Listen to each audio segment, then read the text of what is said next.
bahwa jaksa penuntut umum pada Jampidu telah mengembalikan berkas perkara atas nama Arsin bin Asib DKK karena petunjuk jaksa penuntut umum yang terdahulu belum dilengkapi.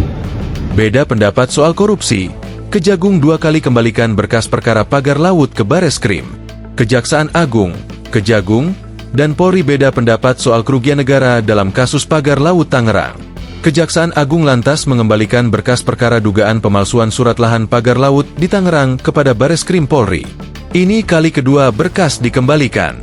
Penyidik dari Jaksa Agung Muda Tindak Pidana Umum, Jampidum, mengatakan penyidik dari Direktorat Tindak Pidana Umum Bareskrim Polri tidak memenuhi petunjuk yang diserahkan oleh Kejaksaan Agung. Mengingat petunjuk kita tidak dipenuhi, akhirnya kemarin tetap kita kembalikan, ujar Direktur A Jampidum Nanang Ibrahim Soleh saat ditemui di kawasan Kejaksaan Agung, Jakarta, Rabu, 16 April 2025. Pengembalian berkas perkara kasus ini sudah 2 kali dilakukan oleh JPU Kejagung. Pengembalian berkas yang pertama dilakukan Kejagung pada Selasa 25 Maret 2025. Nanang mengatakan, kasus pagar laut di Tangerang memiliki indikasi kuat telah terjadi tindak pidana korupsi sehingga patut diselidiki dengan unsur tersebut. Bahwa petunjuk kita bahwa perkara tersebut adalah perkara tindak pidana korupsi. Sekali lagi, perkara tindak pidana korupsi. Karena menyangkut di situ ada suap, ada pemalsuannya juga ada, penyalahgunaan kewenangan juga ada semua, kata Nanang. Nanang pun menyinggung pasal 25 Undang-Undang Nomor 31 Tahun 1999 tentang tindak pidana korupsi yang menyebutkan, jika di dalam proses penyidikan, penuntutan, dan pemeriksaan di sidang pengadilan dalam perkara tindak pidana korupsi didahulukan dari perkara lain untuk mempercepat penyelesaiannya.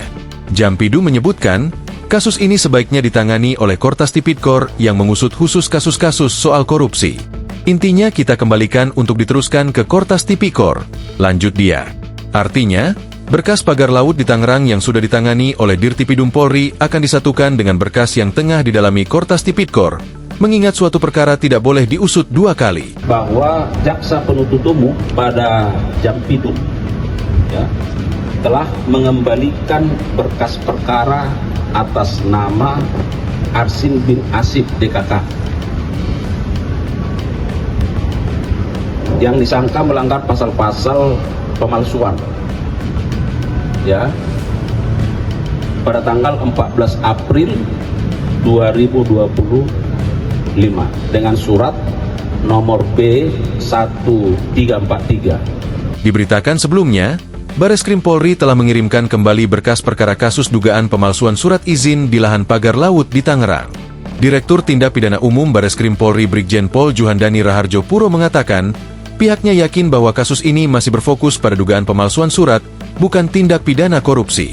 Dari penyidik Polri, khususnya melihat bahwa tindak pidana pemalsuan sebagaimana dimaksud dalam rumusan pasal 263 KUHP menurut penyidik, berkas yang kami kirimkan itu sudah terpenuhi unsur secara formal maupun material. Artinya, kita sudah hari ini kembalikan dengan alasan-alasan yang tadi kami sampaikan, ujar Juhandani saat konferensi pers di lobi Bareskrim Polri, Kamis, 10 April 2025. Juhandani mengatakan, setelah menerima petunjuk dari berkas P19 yang diberikan oleh Kejaksaan Agung, penyidik segera melakukan sejumlah pemeriksaan dan meminta keterangan dari sejumlah ahli, terutama untuk memeriksa ada tidaknya unsur korupsi dalam kasus yang tengah diselidiki. Penyidik dari Direktorat Tindak Pidana Umum telah berdiskusi dengan Badan Pemeriksa Keuangan, BPK, untuk mencari tahu ada tidaknya kerugian negara dalam kasus pagar laut di Tangerang. Dari teman-teman BPK, kita diskusikan, kira-kira ini ada kerugian negara di mana ya? Mereka belum bisa menjelaskan adanya kerugian negara. Lanjut dia. Ada tidaknya kerugian negara ini penting, karena menjadi salah satu unsur penentu suatu kasus disebut sebagai kasus korupsi atau bukan. Download Tribun X sekarang. Menghadirkan lokal menjadi Indonesia.